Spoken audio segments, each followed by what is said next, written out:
In the heart of a bustling African city stood a mansion so vast, people called it the Mountain House. Its owner was Mr. Kamau, a wealthy businessman known for his quiet power and generosity. Yet, a deep fear was growing inside him.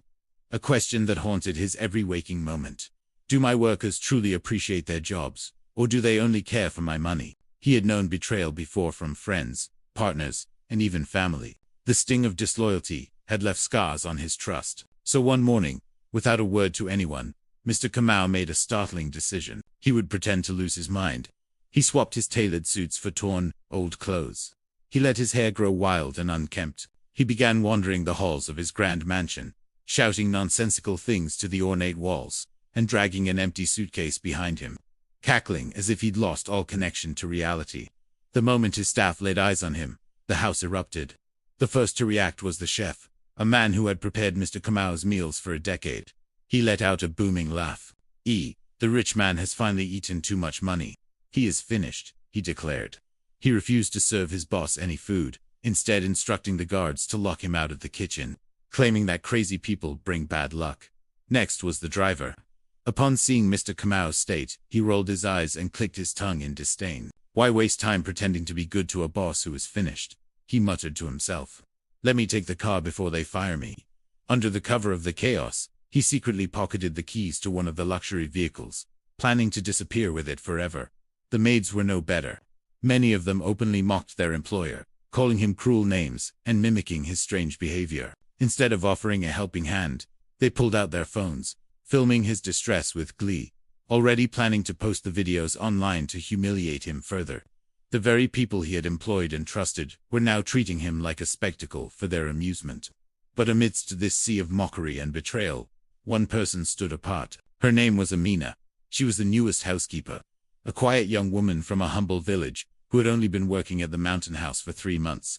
When she saw Mr. Kamau talking to invisible people, her heart didn't fill with scorn, but with compassion. Instead of laughing, she approached him gently, her voice soft and kind. Sir, let's go inside, she said, taking his hand. You need to rest. She guided him to a chair, washed his dirty hands, and cleaned his face as if he were her own father. While the chef denied him food, Amina went to the kitchen and cooked a warm meal for him. In the quiet moments, she would even say a silent prayer for his recovery. She tried to reason with the other staff. Even if he is sick, he is still our boss, she pleaded. Respect does not end when someone becomes weak. But her words fell on deaf ears. They saw her kindness as foolishness and continued to ridicule the man who had given them all a livelihood. For an entire week, Amina was his sole protector, his only source of comfort in his self-imposed madness. Then came the day of revelation. After a full week had passed, Mr. Kamau sent a message for all his workers to assemble in the grand living room. As they gathered, whispering and gossiping, the main door swung open. In walked Mr. Kamau, no longer disheveled, but dressed in an expensive, perfectly tailored suit. He was clean-shaven, his hair was immaculate, and his eyes were sharp and full of authority. He was completely and utterly sane. The room fell into a deathly silence. Everyone froze. The chef, seeing the powerful man he had just mocked, turned pale and fainted on the spot. The maids who had filmed him scurried to hide behind the heavy curtains, their phones suddenly feeling like hot coals in their hands. The driver, caught red-handed with the car keys, made a desperate attempt to sneak out, but the guards blocked his path. Mr. Kamau's gaze swept across the room, landing on each and every one of them. His voice was calm but carried the weight of thunder. I was never crazy, he announced. I only pretended to be, to see what was truly in your hearts. The silence that followed was suffocating. He then turned his attention to Amina, who stood trembling in a corner, unsure of what was happening. But you, double quotes, he said, his voice softening. You served me with love, when you believed I had nothing left. Why did you do it? Shyly, her voice barely a whisper, Amina answered. My mother taught me that kindness is not for sale. A good heart does not change just because someone becomes weak. Those simple, powerful words touched Mr. Kamau more deeply than any business deal or financial gain ever could. In that moment, he saw true wealth, not in his bank account, but in the character of this humble housekeeper. The judgment that followed was swift and decisive. Mr. Kamau fired every single person who had mocked him, tried to steal from him, or planned to publicly shame him. He cleared the house of their disloyalty.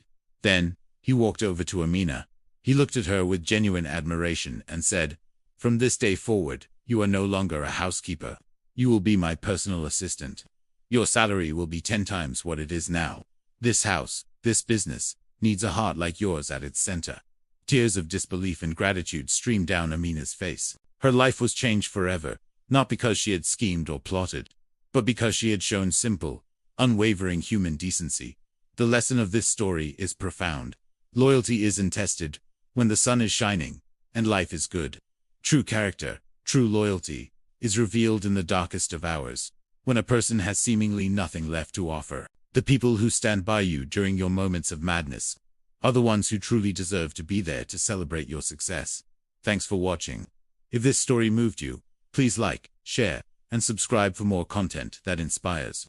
We'll see you in the next video.